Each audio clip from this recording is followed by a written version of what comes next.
مرحبا بكم مشاهدي قناة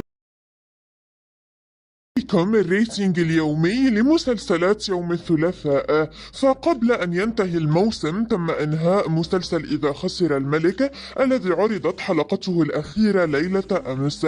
من جهة أخرى مسلسل مثل الحلم خيب كل التوقعات ولم يحقق ولا أي تقدم.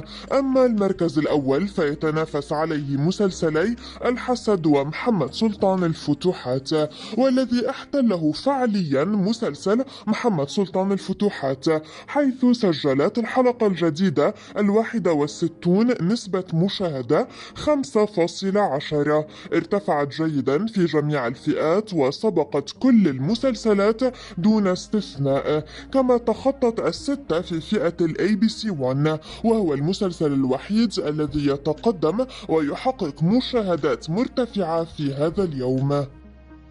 مسلسل الحسد يليه في المركز الثاني، فقد نالت الحلقة 13 الجديدة على نسبة مشاهدة 4.47، انخفضت كما نرى ولا سيما في فئة الAB.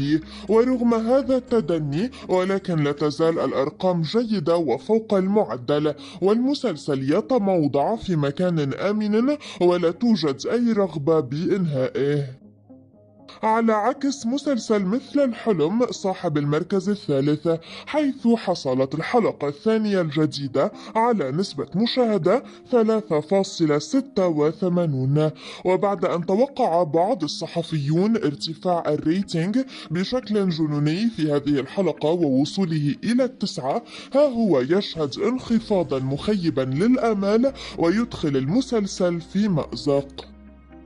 المركز الرابع يأتي فيه مسلسل عيناك كالبحر الأسود، فالحلقة 15 الجديدة حصلت على ريتنج 3.70، تقدم بشكل بسيط ولكنه مطلوب للغاية، خاصة وأنه طال الفئات كلها، لأن المسلسل دخل منطقة الخطر منذ مدة ومصيره متعلق بالتغيرات التي تشهدها مشاهداته.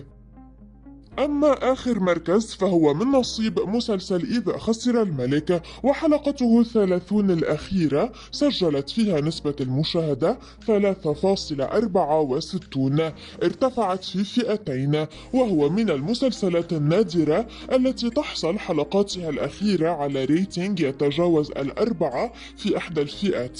فهل كان يستحق الانتهاء أم أنه تعرض للظلم؟ شاركوني آراءكم في